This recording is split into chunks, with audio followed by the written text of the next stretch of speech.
लोकशाहीचा देवारा आहे लोकसभा. अफजल गुरु, अजमल कसाब सारखे हरामखोर देशद्रोही जिहादी अतिरेकी आपल्या लोकशाहीवर येतात, थेट हल्ला करतात आणि अबू वसीम आझमी सारखे देशद्रोही खासदार वंदे मातरमच्या वेळेला लोकसभेतून चालते होतात.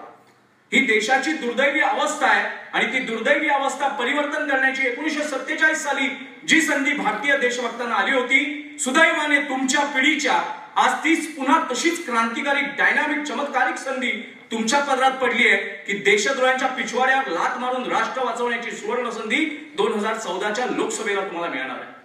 आणि जर ती तुम्हाला कॅश करता आली नाही तर तुमचं तारुण्य नासल्याशिवाय राहणार नाही. समर्थ रामदास स्वामींनी छत्रपती शंभू महाराजांना, ज्यांचा आता धर्म बलिदान मास चालू आहे, श्री शिव प्रतिष्ठान परमपूज्य योगी भिडे गुरुजींच्या माध्यमातून एक मोहीम राबवली जाते की शंभू महाराजांचा बलिदान मास पाळायचा. देशद्रोही औरंग्याने शंभू महाराजांचे हालहाल करून क्रूरतेने, अतिशय निष्ठुरपणे, नीचपणे एका आमच्या छत्रपतीचं बलिदान घेतलं आणि त्यांनी स्वतःच्या धर्मासाठी साध्या शिपायाने नाही तर प्रत्यक्ष छत्रपतीने बलिदान दिलं. आणि त्याची जाणीव आमच्या उरी जागृत राहावी, आमच्या धमन्यांमध्ये, आईच्या दुधात, वडिलांच्या वीर्यात आणि कुळाच्या रक्तामध्ये ती जागृत अवस्थेत राहावी म्हणून धर्मवीर बलिदान मास घेण्यात येतो. ते छत्रपती शंभू महाराज यांना समर्थ रामदास स्वामींनी एक पत्र लिहिलं छत्रपती शिवाजी महाराजांच्या निर्वाणानंतर, महानिर्वाणानंतर. त्याच्यात त्यांनी शेवटचं म्हटलं की याहुनी करावे विशेष. आधी छत्रपती शिवप्रभूंचे गुणगान गायले. हे पत्र अख्ख्या महाराष्ट्रातल्या प्रत्येक लेकराला माहितीये, पण मी तुम्हाला हे विशेष त्यातलं वाक्य सांगतोय. छत्रपती शिवप्रभूंचे कैसे चालणे, कैसे वागणे, कैसे बोलणे, सलगी देणे, कैसे असे, असं सगळं म्हटल्यानंतर ते शेवट म्हणतात की याहुनी करावे विशेष तरीच म्हणावे पुरुष. म्हणजे नुसतं लिंगाने पुरुष होऊन तुम्ही पुरुष होणार नाहीये. लिंगभेद हा नर आणि नारी दाखवतो. पुरुष व्हायचं असेल तर पुरुषार्थ गाजवावा लागेल आणि ह्या 2014च्या लोकसभेला तुम्हाला पुरुषार्थ गाजवावा लागेल. आणि तरीच याहुनी करावे विशेष तरीच म्हणावे पुरुष. आणि मी आज मुद्दामून व्यासपीठ श्रोत्यांची नावं घेत बसलो नाही, वेळ कमी आहे. तुम्ही आम्ही देशभक्त आहोत, वंदे मातरम म्हणणारे आहोत, छत्रपतींची जयंती करणारे आहोत. धर्मवीर आनंद दिघ्यांची परंपरा अखंडित चालवणारे एकनाथराव शिंदे इथे आहेत. शिंदे साहेबांचं कर्तृत्व चमत्कारिक आहे. अक्षरशः तो टेम्पो खाली न जाता दिघे साहेब गेल्यानंतर संकटाचा काळ उभा राहिला होता. त्यांचं वैयक्तिक कौतुक करण्याची मला काही गरज नाहीये, पण त्यांच्यातला पुरुषार्थ खरोखर जोगाडण्याजोगा आहे की आता त्यांनी जो आलेख वाचून दाखवला. नाहीतर दिघे साहेबांनंतर संकट, मुंबऱ्यातून निवडून येणारे काही आमदार उभे राहिले होते आणि इशरत जहाचा पुरस्कार करत होते. डेव्हिड हेडलीने अमेरिकेसमोर कबुली दिली की इशरत जहा माझ्या कॅडरची होती, स्लीपिंग सेलची होती, तिला मीच भारतामध्ये अतिरेकी हल्ल्यांसाठी पाठवलं होतं, तरी सुद्धा 5 लाखाचे धनादेश घेऊन धावणारे लोक इथे राहतात. आणि त्या ठिकाणी जर एकनाथराव शिंद्यांसारखे कर्तृत्ववान पुरुष नसतील तर हे बडवलेले बैल सत्तेत जाऊन बसल्याशिवाय काय पर्याय नाही. नपुंसक बडवलेले बैल सत्तेत गेले आणि नरसिंहाची संतान असलेले छत्रपतींचे पूजक असणारे शिवजयंतीच्या पत्रावळ्या मागण्यासाठी, भिकेच्या पत्रावळ्या, परवानगी द्या, परवानगी द्या. मग ते नियमावली सांगतात. तुम्ही अफजल खान बद्दल दाखवणार नाहीत ना, तुम्ही शाहिस्ते खानाचं काय बोलणार नाहीत ना, तुम्ही छत्रपती शिवाजी महाराजांचं नेमकं काय सांगणार. शिवाजी महाराजांविषयी आचारसंहिता आमच्या देशात, महाराष्ट्रात, आणि ती जर दुर्दैवी वेळ तुम्हाला मोडून काढायची असेल तर तुम्हाला एकच पर्याय आहे, हिंदूंचं राजकीय नेतृत्व उभं करणं. हिंदूंचे सैनिकीकरण असं सावरकर म्हणायचे. हिंदू हिताचे राजकारण आणि हिंदूंचे सैनिकीकरण. हिंदू कोण? असिंधू सिंधू पर्यंत हा यस्य भारत भूमिका. मनोहर जोशी जेव्हा शिवसेनेचे पहिले मुख्यमंत्री झाले तेव्हा काही राजकीय देशद्रोह्यांनी, गिदाडांनी हायकोर्टामध्ये शिंदे साहेबांना माहित असेल की याचिका दाखल केली की हिंदुत्वाच्या मुद्द्यावर निवडणूक लढवली गेली आणि माननीय उच्च न्यायालयामध्ये बाळाराव सावरकरांनी दिलेलं डेफिनेशन, व्याख्या मान्य करण्यात आली की हिंदुत्व ही भारताची अस्मिता आहे, जीवन पद्धती आहे आणि असिंधू सिंधू पर्यंत हा यस्य भारत भूमिका म्हटलं गेलं. आणि माननीय उच्च न्यायालयाने त्याला हसत हसत मान्यता दिली की हिंदुत्व म्हणजे धर्म होत नाही, हिंदुत्व ही भारताची अस्मिता आहे, भारताची जीवन पद्धती आहे. आज लोकसभेची निवडणूक लागली आहे. डॉक्टर शिंदे साहेबांसारखा एक उमदा तरुण, तेजस्वी, चरित्रवान आणि घरची पार्श्वभूमी दणकट, मजबूत आणि बलिदानाला तयार असलेले समर्पित देशभक्तांची संघटना असलेल्या शिवसेनेतून उभे राहत आहेत. विचारे साहेब आहेत आपले. विचारे साहेबांचा मगासपासून मी अगदी खासगी आयुष्यापासून त्यांचा उल्लेख ऐकतोय लोकांच्या तोंडून, तर कर्तृत्ववान आहे, यशस्वी नेतृत्व आहे. आणि जर तुम्हाला जर ह्या लोकशाहीमध्ये परिवर्तन घडवायचं असेल, 1947 साली जशी संधी आली होती भारतातल्या देशभक्तांना, तीच संधी आता पुन्हा एका क्रांतीची आलेली आहे. आणि तिचा आयुष्यभर आपल्याला इतिहास आपल्या हृदयी बाळगायचा असेल तर एकच लक्ष ठेवायचं, ते म्हणजे लोकसभा. दुसऱ्या कुठच्याही बाजारभुंग्या गप्पांना बळी नाही पडायचं, सहलींना बळी पडायचं नाही, बाटल्या बोकडं बाया यांना बळी न पडता एकच राजकीय हित, आणि राजकीय हिताने जो प्रेरित होऊन देशासाठी काम करेल तोच खरा देशभक्त आहे. या देशात अजमल कसाब आणि अफजल गुरु देशद्रोही नाहीये. या देशात देशावर हल्ला करणारे, संसद उडवून लावणारे देशद्रोही नाहीये. या देशात दाऊद इब्राहिम कासकर सारखा भडवा सुद्धा देशद्रोही नाहीये. या देशात राजकीय असंतुलन आणणारे, राजकीय अराजकता माजवणारे आणि राजकीय दृष्ट्या असंवेदनशील असणारे हिंदू राजकीय राष्ट्रद्रोही आहेत. आपण जर देशात राजकीय हिताचा दृष्टिकोन बाळगला नाही, राजकीय सत्ता कुणाची असणार हे जर तुम्ही ठरवणार नसाल तर देशद्रोही ठरवणार आहे. या देशाचे देशद्रोही शत्रू पाक पुरस्कृत आहेत, घरभेदी सुद्धा आहेत. हे देशद्रोही कमी आहे, पण राजकीय राजकारणापासून स्वतःला अलिप्त ठेवणारे हिंदू सगळ्यात मोठे देशद्रोही. एफडीआय, फॉरेन डायरेक्ट इन्व्हेस्टमेंट, मध्यंतरी एक मोठा वाद उठला होता. वॉलमार्ट नावाच्या एका कंपनीने अमेरिकेमध्ये कबुली दिली की हो 150 कोटी बिलियन्स डॉलर्स आम्ही हे केलेले आहे, कॅम्पेन केलेले आहे भारतामध्ये. का तर एफडीआय लॉन्च होण्यासाठी. एफडीआय म्हणजे काय? फॉरेन डायरेक्ट इन्व्हेस्टमेंट, म्हणजे विदेशी कंपन्या थेट भारतामध्ये गुंतवणूक करू शकतात. विदेशी कंपन्यांची थेट गुंतवणूक करण्यासाठी भारत सरकारने अतिशय आग्रही भूमिका घेतली होती. अनेक लोकसभेतले सत्ताधारी पक्षातले नेते अगदी धावून छात्या बळवून एफडीआयचा फायदा पटवून देण्यामध्ये लागले होते. एफडीआय काय होतं? विदेशी कंपन्यांनी भारतात थेट गुंतवणूक करणं म्हणजे काय तर शेतकऱ्यांशी सुद्धा त्या कंपन्यांचा थेट अग्रीमेंट होणार. मधली जी व्यापारी व्यवस्था आहे आमची, जी 90% देशातल्या नागरिकांशी संबंधित आहे, ती व्यवस्था मारून काढायची आणि विदेशी कंपनी, जसं ईस्ट इंडिया कंपनीने उद्योगाच्या नावाखाली देश ताब्यात घेतला, त्याचप्रमाणे आजच्या परिस्थितीला कुणालाही तुमची राजकीय गुलामी नको आहे, तुमची आर्थिक गुलामी हवी आहे. आणि ती आर्थिक गुलामी लादण्यासाठीच एफडीआय नावाचं एक षडयंत्र विदेशात शिजलं आणि भारतात त्याचं लॉन्च करण्यात आलं आणि त्याचं प्रतिनिधित्व केलं काँग्रेसने. पी चिदंबरम मागे पाकिस्तानच्या दौऱ्यावर होते.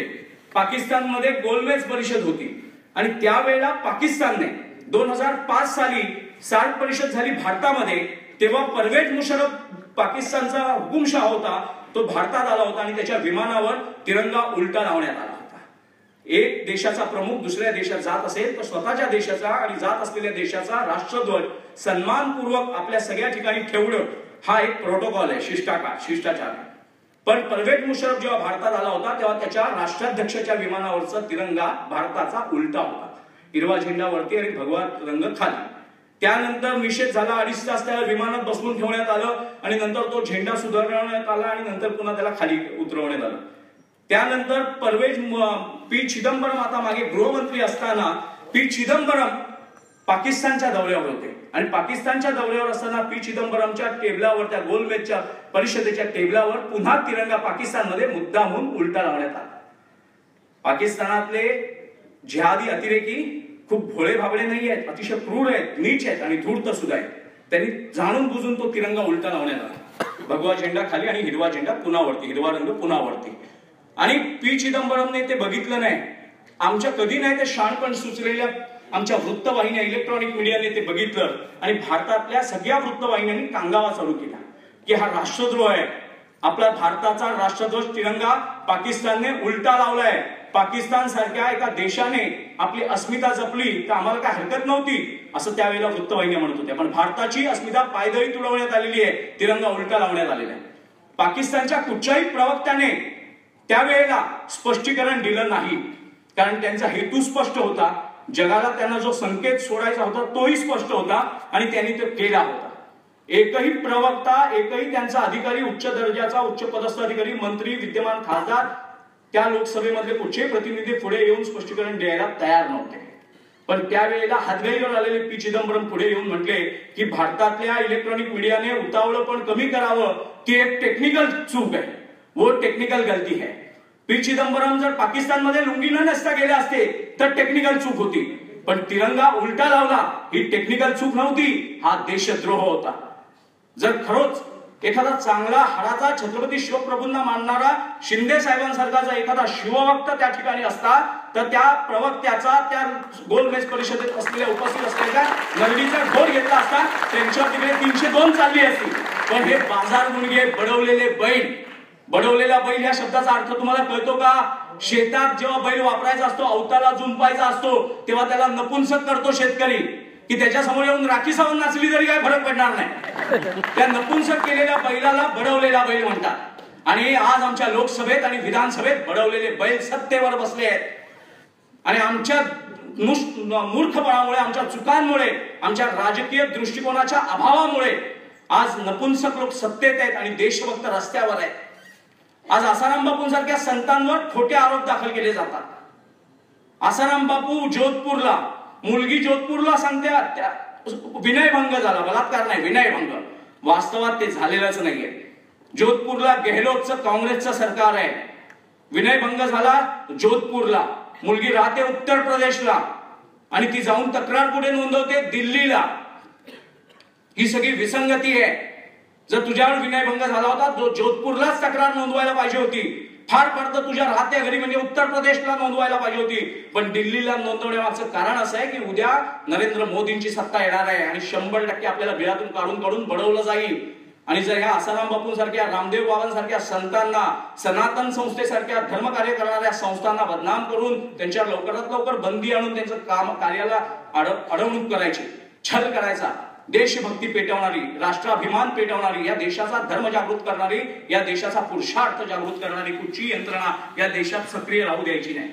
जर ती यंत्रणा इथे जागृत राहिली, सनातन संस्थेसारख्या, हिंदू जनजागृती सारख्या, शिवप्रतिष्ठान सारख्या, श्री शिवप्रतिष्ठान सारख्या संस्था या देशात जागृत राहिल्या तर या देशातली देशभक्ती पेटवतील, या देशात अस्मिता पेटवतील. चौकात उभे राहून गुटक्यांच्या पिचकाऱ्या मारणारी टुकार पोरं जन्माला येणार नाहीत. छत्रपती शिवप्रभूंचं ध्येय उरी बाळगणारी एक शिवसंतान जन्माला येईल आणि आमच्या बाजार भोंग्यांची, नपुंसकांची पंचायत करेल.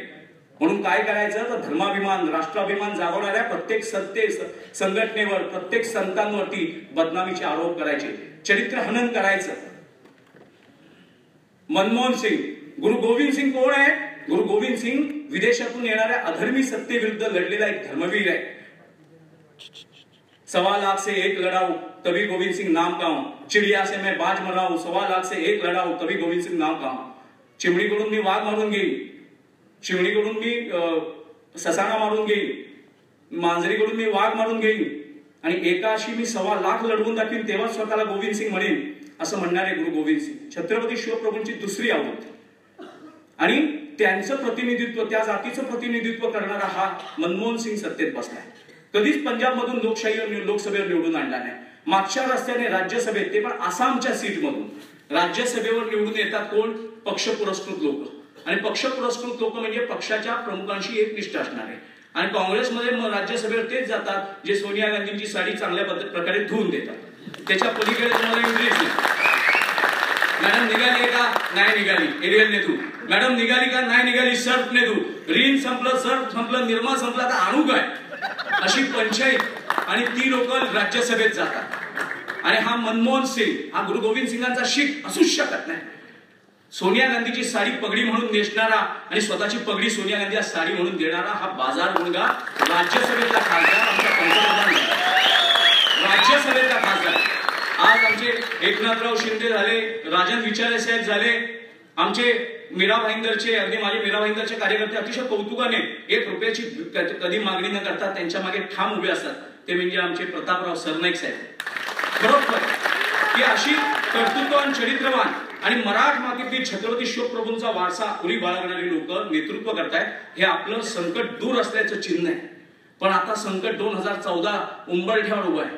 2014 ही काही मस्करी नाहीये. 2014 म्हणजे एक अद्भुत आणि चमत्कारिक डायनामिक निवडणूक आहे. या निवडणुकीमध्ये तुम्हाला तुमच्या देशाचा पुरुषार्थ जागृत करून त्याला सत्तेमध्ये नेऊन बसवायचं. जर ते तुम्ही करण्यात अपयशी ठरला तर तुमच्या देशावर बांगलादेशी घुसखोर राज्य करतील. आसाममध्ये 35 जिल्ह्याच्या वर जिल्हे बांगलादेशी घुसखोरांचे. मागे लोकसभेमध्ये आपल्या शिवसेनेच्या एका खासदाराने प्रश्न विचारला होता. शिवराज पाटील चाकूरकर तेव्हा गृहमंत्री होते, ते पण राज्यसभेत निवडून आले. भावना गवळी शिवसेनेच्या खासदार, त्यांनी तिकडे पाडले एका तरुण मुलीने एवढ्या म्हाताऱ्या नेत्याला पाडलं कारण बाजार मुलगा होता. आणि त्या लोकसभेवर गेल्या आणि हे मागच्या दरम्यान राज्यसभेत पोहोचले. आणि पोहोचले तर पोहोचले, पंतप्रधान पदा एवढंच महत्वाचं पद असलेलं गृहमंत्र्याचं पद त्यांना देण्यात आलं. कारण लोकसभेवर निवडून आलेला लोकशाहीचं प्रतिनिधित्व करणारा जर एखादा जबरदस्त लोकनेता असेल तर तो पक्षप्रमुखांचे चुकीचे निर्णय ऐकणार नाही. मग आपलं ऐकणारे लोक पाहिजेत, उजरे मुजरे मारणारे लोक पाहिजेत, लाचार लाभरे पुरुषार्थहीन लोक पाहिजेत. मग राज्यसभेवर निवडून घ्यायचे आणि गृहमंत्री करायचं. देशाचा गृहमंत्री अतिशय महत्वाचं पद असतं. पंतप्रधान पदा एवढंच महत्वाचं पद असतं गृहमंत्री पद. आणि त्या गृहमंत्री पदावर सुद्धा शिवराज पाटील चाकूरकर राज्यसभेतला खासदार पडलेला आणि पंतप्रधान पदी सुद्धा राज्यसभेतला खासदार मनमोहन सिंग. मागे भावना गवळी निवडून आल्यानंतर एक लोकसभेमध्ये कोणीतरी प्रश्न विचारला शिवसेनेच्या खासदारांनी की मुंबईमध्ये महामुंबई म्हणजे ठाणे, विरार, नवी मुंबई, बेलापूर, कल्याण डोंबिवली, मीरा भाईंदर, अंबरनाथ, उल्हासनगर या सगळ्या छोट्या छोट्या, विरार वसई या सगळ्या छोट्या नगरपालिका महानगरपालिका धरून जी महामुंबईचा प्रदेश मोजण्यात येतो त्या महामुंबईमध्ये बांगलादेशी घुसखोरांची संख्या किती आहे. आणि शिवराज पाटील चाकूरकरांनी तेव्हा अधिकृत लोकसभेमध्ये उत्तर दिलंय की महामुंबईमध्ये बांगलादेशी घुसखोरांची लोकसंख्या 75 लाख अशी असण्याची शक्यता आयबीने सांगितलेली, इंटेलिजन्स ब्युरोने. 75 लाख. अजमल कसाब आणि अजमल कसाबची पिलावर 10 लोक येऊन मुंबईची दाणादाण उडवू शकतात. आणि आर पाटील म्हणजे त्या हँगरला लावलेली सफारीच आहे ते सांगतात. हे मोठ्या मोठ्या शहरात लहान सहान गोष्टी घडतात. आर पाटलांच्या घरात जर लवंगी फुटली असती तर कुठे बारामतीत घुसले असते. साहेब वाचवा. आणि मोठमोठ्या महानगरात लहान सहान घटना घडतात. म्हणजे काय पिंपळावर बसून पारा तंबाखू मारणे इतकं सोपं आहे का अजमल कसाबचा हल्ला? समुद्रातून येतात, तुमचं समुद्र सैन्य काय करताय आरमार, तुमचे पोलीस काय करतायत, कुठे का सगळेच नेत्यांसारखे यथा राजा तथा प्रजा, जसा राजा असतो तशीच प्रजा असते. हेच नपुंसक आहे तर प्रजा पण बिंद असते. आणि आता उलट झाले, यथा प्रजा तथा राजा. आता तुम्हाला आम्हाला सिद्ध करून द्यायचं आहे की पुरुषार्थ आमच्यामध्ये वास करतो. आमच्या आई बहिणीचा प्रत्येक गर्भ छत्रपती शिवप्रभूंच्या संस्कारानेच गर्भत झालेला आहे, गर्भधारणा झालेली आहे. कुठच्या एड्या गबाळ्याची, कोल्या कुत्र्याची, उकिरड्यावरची पिलावळ आमच्या देशात पैदा होत नाही. आणि जो होत असेल तर तिला नक्की सत्तेत आम्ही जाऊ देणार नाही. आनंद परांजपेंना तुम्ही सांगितलं पाहिजे हे बारामती नाहीये, हे ठाणे आहे. तुम्हाला काय आता गोट्या घ्यायच्या ते बारामतीत जाऊन खेळा. आता तुमचा भविष्याची माती झाली. आणि काय अगदी खासून सांगायला पाहिजे, अहो शिंदे साहेब काय तुम्ही मेहरबानी केली. म्हणजे पुत्रवत मानलेला माणूस. गुरुद्रोह या विषयावर मला थोडंसं बोलायचं. गुरुद्रोह, मनसे, आम आदमी पार्टी हे डमी उमेदवार आहेत. डमी उमेदवार केले जातात का तर समोरच्या विरोधकाची मतं फोडण्यासाठी. मग खोटे विरोधक उभे करायचे. मनसे आणि आम आदमी पार्टी बघा तुम्ही दोघं एक काम करतायत. सत्ताधाऱ्यांवर हल्ला करत नाहीये, विरोधकांवर हल्ला करतायत.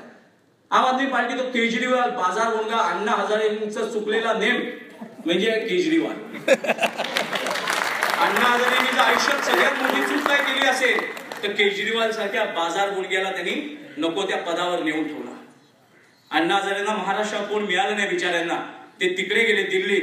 अहो तिकडची गतीच फसवी. पानिपतावर गेलेल्या मराठ्यांना सुद्धा फसवणारी पिलावळ तिथेच होती. आणि हा केजरीवालला सुद्धा अण्णांनी तिकडूनच निवडावा. आणि हा आता मोदींच्या विरोधात. अरे तुझी लायकी आहे का, दानत आहे काय, तुझ्या शर्ट घातलेस का पॅन्ट घातलेस ते आम्हाला कळत नाही. आणि उगीच येड्या गवाल्यासारखं मफलर गुंडाळून इमोशनल ब्लॅकमेलिंग करायचं. आणि आम्ही पण केजरीवालच्या मागे ते दिल्लीतले फसतील, दिल्लीत ठग जन्माला येतात. आणि महाराष्ट्रात मराठी. महाराष्ट्र मेला तरी राष्ट्र मेले, महाराष्ट्र मेला तरी राष्ट्र मेले, मराठा विना राष्ट्र गारा न चाले, खरा वीरवैरी पराधीनतेचा महाराष्ट्र आधार भारताचा. आणि या महाराष्ट्रानेच आता भारताला पराधीनतेपासून वाचवायचं आहे. काँग्रेसच्या हातात सत्ता म्हणजे पारतंत्र्य आहे, राजकीय पारतंत्र्य. तुम्ही जर अभ्यास केला असेल गेल्या 10 वर्षांचा तर लक्षात घ्या, अतिरेक्यांना भरण पोषण. अजमल कसाबला मारला, अजमल कसाबला फाशी काँग्रेसने दिली. बाळासाहेबांची न्यूज इतकी हाय लेवलला गेली होती, इतक्या उच्च टीआरपी मिळवला होता की जगातल्या सगळ्या इलेक्ट्रॉनिक मीडिया आणि सगळ्या प्रिंट मीडियाचा त्या आठवड्यातला विषय फक्त बाळासाहेब ठाकरे होता. आणि त्या बाळासाहेब ठाकरेंच्या मरणाने जे एवढा बाजार होऊ शकतो, एवढं न पैसा खर्च करता, न भावनिक आवाहन करता 1 करोड लोक रस्त्यावर उतरू शकतात. आणि ते पण जिल्ह्यामध्ये, राज्यांमध्ये हाय अलर्ट घोषित करण्यात आला. मुंबईत जाऊ नका, दंगल उडाला. सगळ्या जिल्हा प्रमुखांना एसपीने बोलवलं, सीपीने बोलवलं, मुंबईत कोणाला घेऊन जाऊ नका, लोक मरतील, तुम्हाला जिल्ह्यात फिरता येणार नाही. एवढं काँग्रेसने अफवांचा बाजार उठवला. माझ्या मोबाईलवर मी अजून SMS ठेवले, मुंबई सीपीचे, पुणे सीपीचे. तुम्ही मुंबईत जाऊ नका, जीवाला धोका आहे, दंगली होतील, अतिरेकी हल्ले होतील, भीती होती त्यांना. 1 कोटी नाही 2 कोटी लोक रस्त्यावर उतरले असे, 5 कोटी हिंदू एकत्र आले असे. आणि बाळासाहेबांच्या महानिर्वाणाने एक चमत्कार घडला. निवडणुकीच्या काळात घडत नाही इतकं परिवर्तन त्यावेळेला झालं. लोकांनी अख्ख्या बायोग्राफीचा, आत्मचरित्राचा, बाळासाहेबांचा अभ्यास करायला सुरुवात केली की ही सारी विभूती काय आहे, ही काय विभूती आहे की एवढं वेळ लागलं या जगाला. एक व्यंगचित्रकार, एक पत्रकार, मराठी माणूस उठतो महाराष्ट्रातला, 140-150 रुपये पगार आचार्य आणि तो माणूस एक अलौकिक नेतृत्व दाखवतो. नेहरूंना लॉर्ड माउंटबॅटनने भारतातून जाताना सांगितलं होतं की तू 2 माणसांपासून सावध राहा, एक बंगाली आणि त्याहून जास्त सावध राहा मराठी.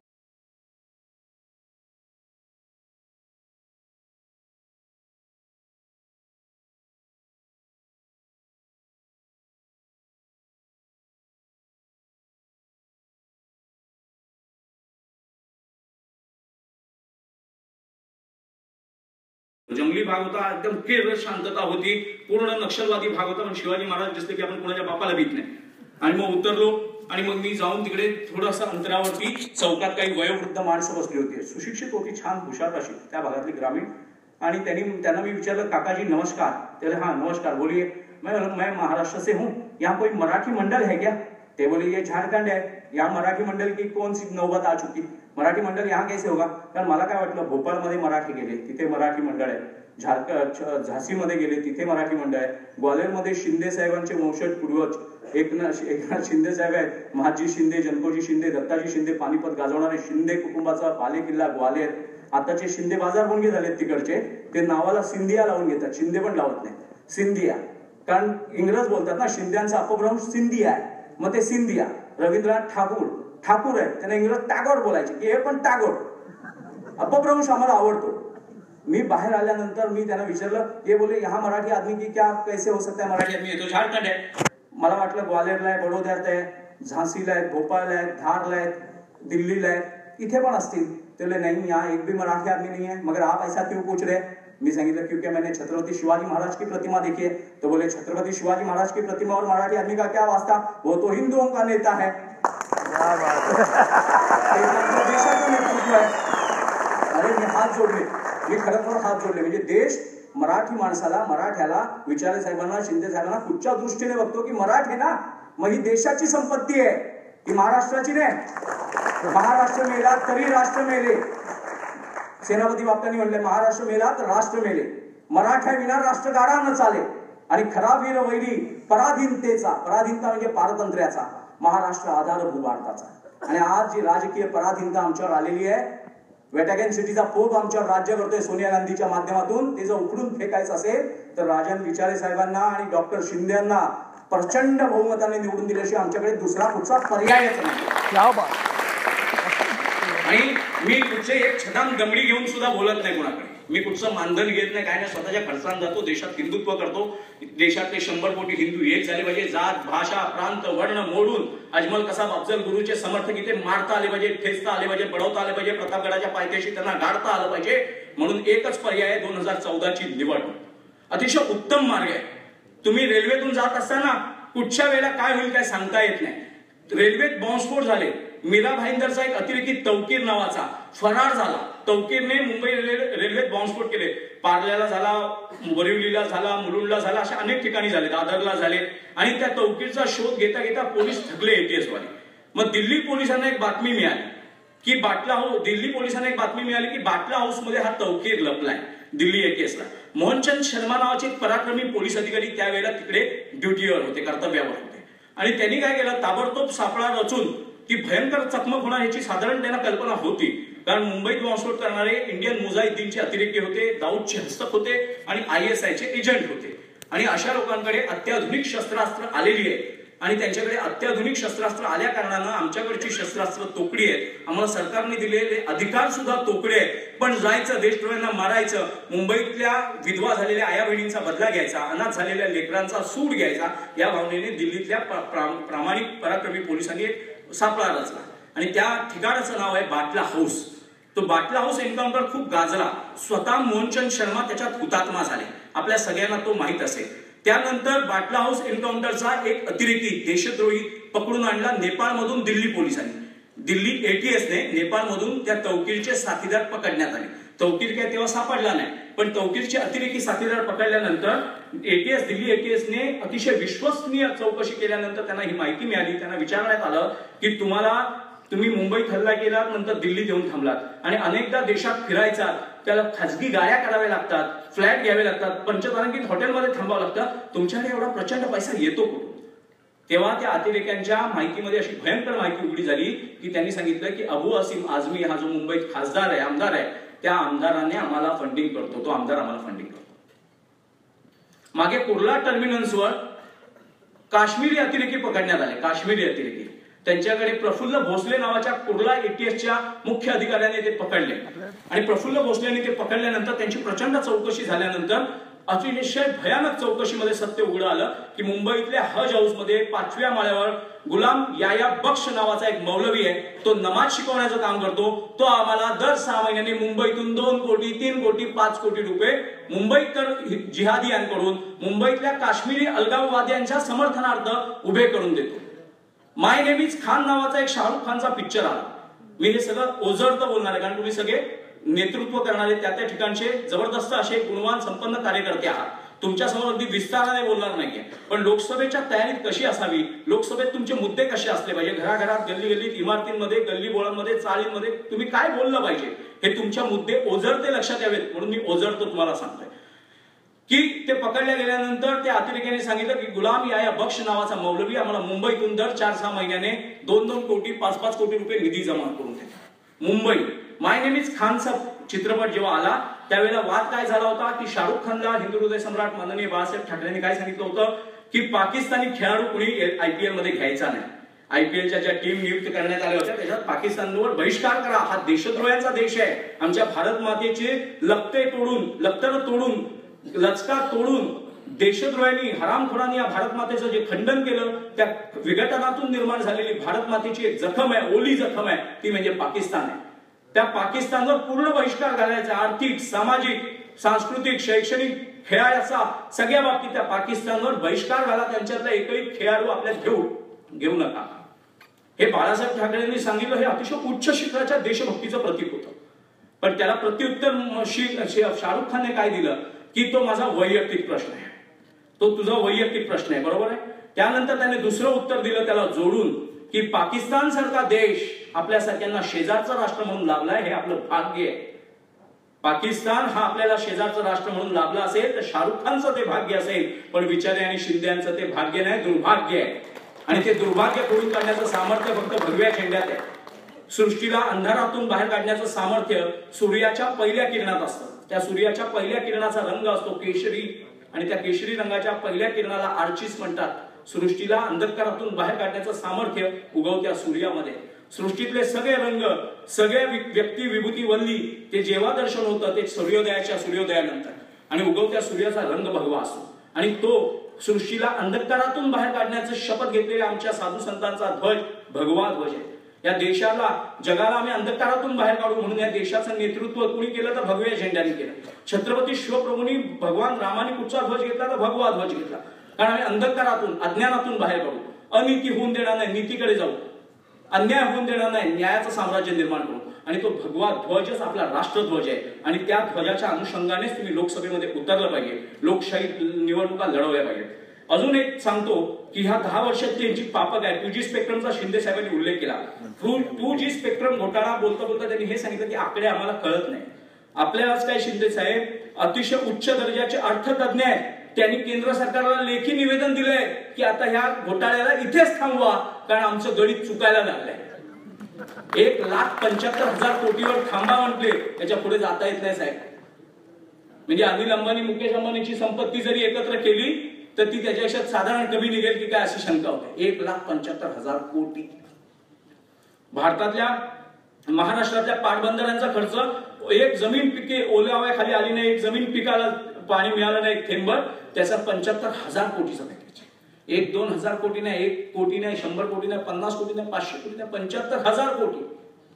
आकडेच कळत नाहीत कसे आहेत, ते लिहितात कसे हे फक्त पवार साहेबांनाच विचारावं लागेल जाऊन तिकडे की अजितदादा दाखवा 75,000 कोटी कसे लिहितात आणि तुमचं शौचालयाची ठिकाणं कुठे कुठे. कारण ते धरणात जाऊन मुकतात. चमत्कारिक लोक आहेत म्हणजे यांच्या मुकाच्या जागावर धरणात आहे. मग पुढचं करायच्या जागा कुठे कुठे असेल काय सांगतात नाही, चंद्रामेंद्रावर जातात की काय. आणि मग अशी परिस्थिती दयनीय आपल्या देशाची झाली आहे. अजमल कसाबला फाशी देत नव्हते वर्षभर, फाशी झाल्यानंतर अफजल गुरुला फाशी देत नव्हते. त्याचा नंबर 25वा आहे, 24वा आहे. त्याच्या आधी सगळे अफजल गुरु एवढेच आहेत का? त्याच तुलनेचे अतिरेकी आहेत का? तर नाही. कुणाचं तरी शेतावरून मारामारी आहे, कुणीतरी बलात्कार केलेला आहे, कुणीतरी क्रूर बलात्कार केलेला आहे, कुणीतरी क्रूर हत्याकांड केलेलं आहे ते, पण देशद्रोही नाही. अफजल गुरु एकटाच आहे. तो पण अफजल गुरु कुठचा? लोकसभेवर हल्ला करणारा. विंचू देवाऱ्यासी आला, देवपूजा नावडे त्याला, तेथे पैजाराचे काम अधम असी ते अधम. लोकशाही, लोकसभा हा आमचा देवारा आहे लोकशाहीचा. आणि त्या लोकशाहीच्या देवाऱ्याजवळ अफजल गुरु सारखे देशद्रोही येतात आणि आमच्या आया बहिणी विधवा करतात. आमच्या सैनिकांच्या तांब्या पितळेचे मेडल देऊन भारत सरकार अगदी तोंडाला पानं पुसतात, वाटाण्याची अक्षता लावून मोकळे होतात. जा, मला मेडल दिलंय की नाही, चालते हवेल, चला. अफजल गुरुला फाशी द्यायची की नाही ते आम्ही बघू. जवळजवळ 11-12 वर्ष अफजल गुरुला त्यांनी पोसला, जपला, कारण त्याचा DNA काढून घ्यायचा होता. मनमोहन सिंगला प्रश्न पडला, मला असा पोरगा केव्हा होईल. त्याच्यावर चाललं होतं संशोधन की फेल गेलं होतं, 2दा-3दा बीजारोपण फेल गेलं होतं, म्हणून पुन्हा करायचं. आणि राहुल गांधीला भाऊ जन्माला घालायचा. आणि हे असले बाजारभुंगे लोकसभेत जातात, हे असे बाजारभुंगे लोकसभेत जातात आणि आम्ही फक्त बघत राहतो, दुःख व्यक्त करतो, बोट मोडतो, तळतळाट करतो. आणि आता कोण उठलं? आम आदमी पार्टीवाले, एकदम डुप्लिकेट खोटे लोक. म्हणजे जे राजकीय अभ्यास असणाऱ्या लोकांना माहिती आहे की डमी उमेदवार उभं करणं. काँग्रेसला माहिती आहे आपली तर पुरता भुई थोडी आहे, पळता भुई थोडी आहे. ते आजकाल व्हॉट्सअपवर वगैरे एकदम दहीद्री बाईच्या वेशामध्ये राहुल गांधीला कडेवर घेतलेला आणि मनमोहन सिंग मागे बोचकं घेऊन चालतोय. सोनू अब हम कब आएंगे, तो मनू ये मोदी जब तक है तब तक नहीं आ पाते. अशी परिस्थिती. आता हा उत्साह जसा व्हॉट्सअपवर आहे, फेसबुकवर आहे, तुमच्या आमच्यामध्ये नसा नसात आहे, रक्तात आहे, तो लोकसभेमध्ये पोहोचला पाहिजे. एक मत सुद्धा भरकटता कामा नये. गुजराती, मारवाडी, बिहारी, युपी काय नाही, आम्ही देशभक्त आहोत. सिंधू पर्यंत हा यस्य भारत भूमिका. वंदे मातरम म्हटल्यानंतर आम्ही झोपेतून पण उठून उभे राहतो. आम्ही वंदे मातरमला चल बिचल सुद्धा करत नाही. आम्ही ज्ञानेश्वर माऊलींचं पसायदान म्हणतो, आम्ही तुकारामांची गाथा वाचतो, आम्ही गुरु गोविंद सिंगांचे आहोत, राणा प्रतापाचे पूजक आहोत. आम्ही एकही मत या लोकसभेत वाया जाऊ देणार नाही. वाया मत त्यांचीच जातील जे बाजारभुंगी असेल, ज्यांना स्वतःच्या वंशावर, कुळीवर संशय असेल, कन्फ्युजन असेल, संभ्रम असेल, आपला बाप नेमका कोण आहे, त्यांचीच मतं वाया जाणार आहे.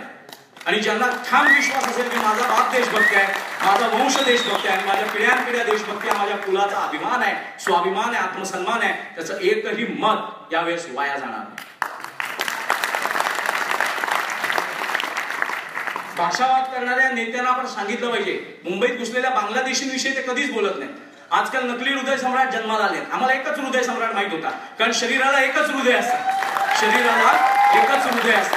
नाकाला हृदय वेगळं, पायाला वेगळं, हाताला वेगळं, कानाला वेगळं, नाकाला वेगळं, आणि पिछवाड्याला ढुंगणीवर हृदय वेगळं. असं काही हृदय नसतात, एकच हृदय असतं अख्ख्या शरीराला. तसं भारताला पण एकच हृदय आहे, हिंदुत्व, आणि त्या एका हृदयाचा एकच सम्राट आहे, बाळासाहेब ठाकरे. छत्रपती शिवप्रभू जसं आमचं आराध्य दैवत आहे, त्या छत्रपतींचा प्रामाणिक सेवक म्हणून ज्यांनी हयात उभी हयात आमच्यामध्ये पुरुषार्थ जागृत ठेवला, आमच्यामध्ये पराक्रम जागृत ठेवला. सत्ता काँग्रेसची विधानसभेमध्ये होती, पण रस्त्यावर सत्ता देशभक्तांची होती, ते फक्त बाळासाहेब ठाकरेंनी. नाहीतर रस्त्यावरची सत्ता जर या बाजारभुंग्यांच्या ताब्यात गेली असती, हे काय बडबडायचे, बोटं मोडायचे, ते विधानसभेतच मोडायचे आणि ठराव आणायचे आणि खिशात ठेवून घ्यायचे. यायला जायला नको बाहेर, नाही ते बाळासाहेब उतरते बस.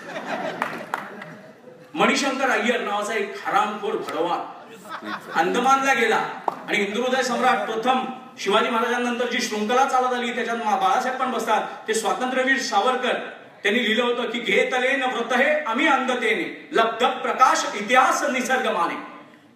सावरकरांनी काय म्हटलं होतं, क्रांतिकारी सशस्त्र क्रांती, देशाला स्वातंत्र्य करण्याचं जे ध्येय आहे ते आम्ही आंधळेपणाने घेतलेलं नाही. आम्हाला माहिती आहे आम्हाला अटक होईल, आमची चकमकीत आम्हाला मारले जाऊ, आमचा निर्वंश होईल, आमच्या आया बहिणी घरातून उघड्यावर बाहेर काढण्यात येतील, त्यांच्यावर अत्याचार केले जातील, आमची जमीन जुमला घर संपत्ती जप्त करण्यात येईल, आमचं निर्वंश करण्यात येईल. पण ते म्हणतात की ज्या कुळाचा, ज्या घराचा वंश देशासाठी निर्वंश होतो तो रामाचा वंश असतो. आणि आम्ही रघुपती रामाचे वंशज आहोत, छत्रपती शिवाजी महाराजांचे वंशज आहोत, म्हणून आमचा वंश जरी निर्वंश झाला देशासाठी तरी आम्हाला अभिमान आहे. आणि ते सावरकर म्हणतात की घेतले न व्रत हे आम्ही अंधतेने, आम्ही आंधळेपणाने हे व्रत घेतलं नाही. लब्ध प्रकाश इतिहास निसर्गमान. अफजल खानाच्या भेटीच्या वेळेला सुद्धा शिवाजी महाराजांच्या मनात हे विचार आले असतील आणि तेच विचार आज माझ्या सुद्धा मनात येत आहेत. इंग्रजांची टक्कर द्यायची आहे, माझा नामशेष पण होईल पण माझं कुल पावन होईल की मी धर्मासाठी बलिदान केलं. आणि त्या 2 वाक्यांनी या काँग्रेसची झोप उडवली होती. जर कधी या देशात सावरकरवाद जागा झाला तर, आणि त्या मणिशंकर अय्यर नावाच्या एका हरामखोर मंत्र्याने पहिला गेला आणि तिकडे त्या ओळी होत्या त्या फुसल्या. देशात अनेक देशभक्त म्हणून घेणारे, हिंदुत्ववादी म्हणून घेणारे, सावरकरवादी म्हणून घेणारे अनेक नेते आहेत. पण त्यावेळेला अख्ख्या सावरकरवाद्यांचं, देशभक्तांचं, हिंदूंचं नेतृत्व एकाच महापुरुषाने केलं. त्यांनी त्यांच्यावर लेख लिहिला फुटक्या मण्यांचा कवडी शंकर, ते होते बाळासाहेब ठाकरे. आणि सावरकर स्मारकाला दादरला जोडेमारा आंदोलन घेतलं. एवढा म्हणजे आंतरराष्ट्रीय स्तराचा नेता शक्यतो अशा लहान आंदोलनांना येत नाही, कारण त्या आंदोलनाला आल्याने एक छोटे आंदोलनात पडता येत नाही. मोठ्या नेत्याला आंतरराष्ट्रीय ख्यातीचं हिंदूंचं जागतिक प्रतिनिधित्व करत होते, प्रादेशिक नाही जागतिक प्रतिनिधित्व करत होते. पण बाळासाहेबांनी त्या नेतृत्वात त्या आंदोलनाला आले. सावरकर स्मारकाच्या इथे मणिशंकरचा पुतळा बांधला, त्याला जोडेमारा आंदोलन घेतलं आणि त्यामुळे त्या आंदोलनाला आंतरराष्ट्रीय ख्याती प्राप्त झाली. नाही तर तुम्ही आम्ही किती छात्या बडवल्या असल्या तर त्याला किंमत नव्हती. पण स्वतः माननीय हिंदू हृदय सम्राट बाळासाहेबांनी आल्यामुळे सावरकरवादाचं महत्व त्यावेळेला देशाला कळलं. आमची इच्छा होती त्यावेळेला लता मंगेशकर सुद्धा सावरकरांचे खूप गुण गात असतात. दान कोकिळा खूप बोलतात, माझ्या वडिलांना सावरकरांनी मदत केली आहे, मी सावरकरवादी आहे ते. पण त्यावेळेला लता दिदींनी साधं एक गाणं सुद्धा म्हणून नाही दाखवलं सावरकरांसाठी. मणिशंकरचा निषेध करण्यासाठी फक्त एक गाणं त्यांनी म्हटलं असतं शिवाजी पार्कवर येऊन की जयोस्तुते श्री महन मंगले शिवास्पदे. ते जर गाणं म्हटलं असतं तर किती मोठं झालं असतं. नेमजसी ने पर्वत मातृभूमीला सागरा प्राण तळमळला. जयोस्तुते श्री महन मंगले शिवास्पदे शुभदे स्वतंत्रते भगवती त्वामहम यशोयुता वंदे. जर म्हटलं असतं तर किती परिवर्तन झालं असतं, पण कोणालाच सुचलं नाही. त्यावेळेला फक्त एकच हिंदूंचा नेता बाहेर आला, ते म्हणजे बाळासाहेब ठाकरे. आणि मग अशा नेत्याने नेतृत्व दिलेली ही संघटना जर लोकसभेला प्रतिनिधी देत असेल तर निश्चित ह्यांच्यात प्रचंड पराक्रम, प्रचंड पुरुषार्थ असणार आहे. अफजल गुरु, अजमल कसाब जर लोकसभेत घुसले तर ह्या दिल्लीतल्या खासदारांसारखे गल्लीबोळात पळणार नाही, किमान त्यांच्या अंगावर पकडायला धावतील. लक्ष्मण ओंबळे नावाचा आदर्श आहे आमच्याकडे. अजमल कसाबला मिठी मारणारी लोक आहोत आम्ही. शिवाजी महाराजांनी अफजल खानाला मिठी मारली आणि प्रतापगडावर कायमचा बसवून टाकला. काका या काकांना वाकवलं आणि काका प्रतापगडावर झोपले. आणि लक्ष्मण ओंबळेंनी तेच केलं. जर इकडे कुठचे दिल्लीचे पोलीस बिलीस असते तर पळून गेले असते. अरे जान दो ना यार सोनिया के पास, काय को लपडा म्हणताय आपल्याला. पण महाराष्ट्राचे पोलीस यांनी छत्रपती शिवाजी महाराजांचा वारसा कायम ठेवला. लक्ष्मण ओंबळेंनी AK-47 गोळ्या लागल्या असताना चाळण झाली होती. बाजीप्रभू देशपांडेंची घोरखिंडीमध्ये जशी चाळण झाली होती तशी त्यांची चाळण झाली होती, पण त्यांच्या मिठीतून अजमल कसाब सुटला नाही. आणि मग असे लोकसभेत प्रतिनिधी पाठवायचे की जे आमच्या छत्रपतींचा वारसा तिथे नेतील. शिवजयंतीला पत्रावळ्यांच्या भीक मागावी लागणार नाही. विधानसभेची निवडणूक आम्ही जिंकल्यानंतर शिंदे साहेबांसारखे नेते अगदी दिव्यांच्या गाड्यातून तर फिरतीलच, पण त्या गाडीवरती पण भगवा असेल. तुमचा नको त्या पक्षांचे लोंगोट लावून ते फिरणार नाही. भगवा झेंडा अफजल खानाच्या छातीत, हे नक्की आम्हाला वचन देतील. दुःशासनाची छाती फाडून जसं रक्त घेऊन द्रौपदीच्या केसांना लावून त्याच्या अपमानाचा सूड घेतला, तसं काँग्रेसच्या छातीवर पाय देऊन हे 2 खासदार अजमल कसाब, अफजल गुरुचे रक्त या देशातल्या विधवांच्या, वीर पत्नींच्या केसांना लावले आणि देशभक्तीची शपथ पूर्ण केली. बस, खूप बोलायचं होतं. आसाराम बापूंविषयी बोललो, नकली हृदय सम्राटांविषयी बोललो.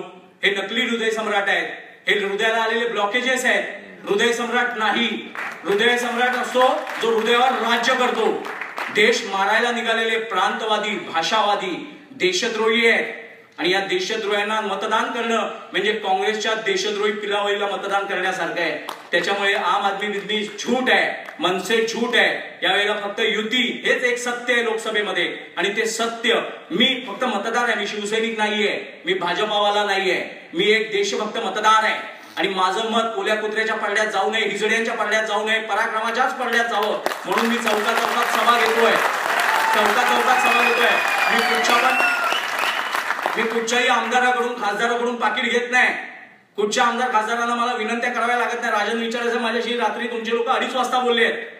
विचारायचं बरोबर आहे ना, रात्री 2:30 वाजता आम्ही सांगितलं मी येतो. शिंदे साहेब असणार नेलो, शिंदे साहेब डोंबिवलीला असले तरी हरकत नाही, मला काय मानपान नकोय, सन्मान नकोय, हे शाल पुष्पगुच्छ दिला हा तुमचा मोठेपणा झाला, पण मला त्याची अपेक्षाच नाही.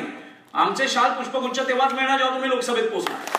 आम्ही तुमच्या दिल्लीतल्या घरात येऊनच हा शाल स्लिप घेणार आणि कायमची बुकिंग असणार आमची, कारण आम्हाला दिल्लीत उड्या मारायच्या तिथे त्यांच्या छातीवरती.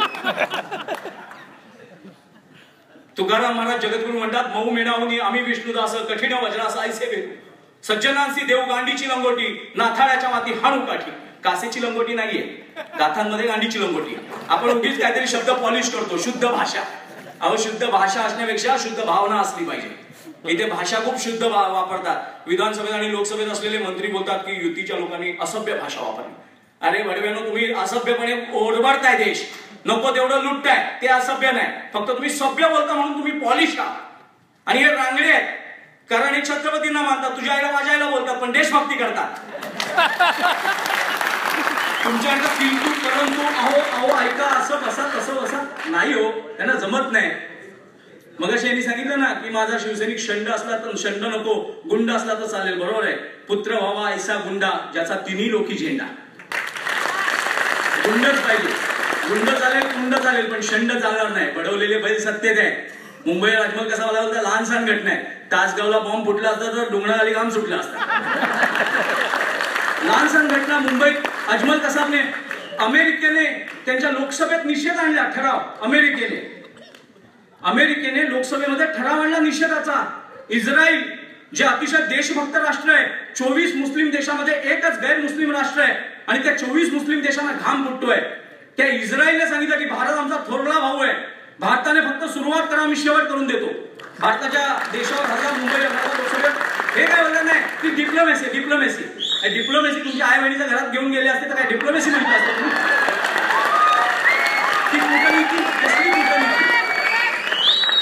कारण यांच्या आई बहिणी विधवा झाल्या नव्हत्या, यांची मुलं अनाथ झाली नव्हती.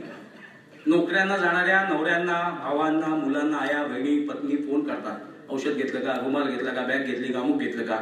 त्यांना ते बघायचं नसतं, त्यांना बघायचं असतं गेलेला माणूस जिवंत आहे का. अशी परिस्थिती आहे मुंबईची.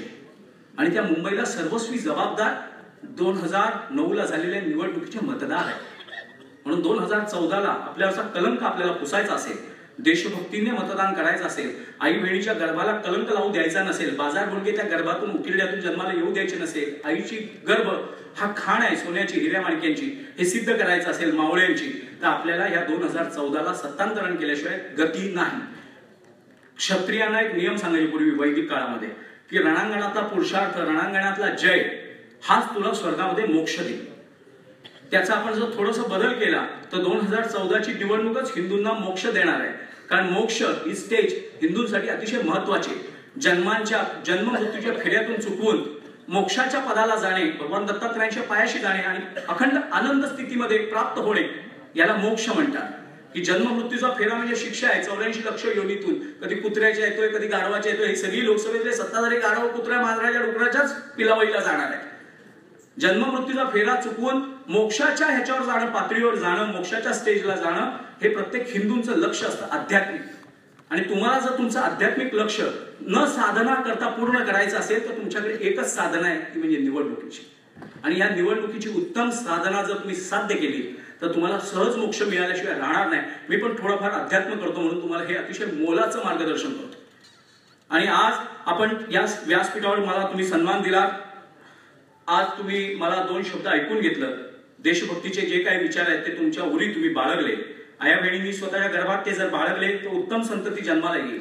आई जिजाऊने प्रतिशोधाची भावना, सुराची भावना स्वतःच्या गर्भात प्रचंड सामर्थ्याने बाळगली होती. आणि त्या आई जिजाऊ बरोबरच अनेक खेड्यापाड्यातल्या 12 बलुतेदार 18 पगार जातीच्या आया बहिणींनी तीच मनीषा, तोच प्रतिशोध स्वतःच्या गर्भामध्ये बाळगला होता. म्हणून छत्रपती शिवप्रभूंना तानाजी मालुसरे, सूर्याजी काकडे, वाघोजी तुपे, मुरारबाजी देशपांडे, बाजीप्रभू देशपांडे अशी जबरदस्त देशभक्त नेते सैनिक मिळाले. आणि जर आपल्या आया बहिणींनी तेच केलं, गर्भसंस्कार केले, गर्भावस्थेमध्ये शिवचरित्राचं वाचन केलं, सावरकरांच्या इतिहासाचं वाचन केलं, मराठ्यांच्या इतिहासाचं वाचन केलं, शिखांच्या इतिहासाचं वाचन केलं तर नक्की आपल्या देशाला सुवर्ण दिवस आल्याशिवाय राहणार नाही. केसांना जेल लावून पोरी पटवणं चौकात म्हणजे पुरुषार्थ नाहीये, तो फक्त नर आणि नारीतला फरक आहे. जर पुरुषार्थ चौकात पोरी पटवण्याला म्हणत असते तर कुत्र्यांना महापुरुष म्हणावं लागलं असतं. पुरुषार्थ गाजवल्यावरच पुरुष म्हणता येतं. आणि जर तो पुरुषार्थ तुम्ही 2014 मध्ये गाजवला तरच तुम्ही पुरुष, नाहीतर मग काय ते तुमचं तुम्ही व्याख्या करून घेऊ शकता. आणि आज मी जे बोललो आपण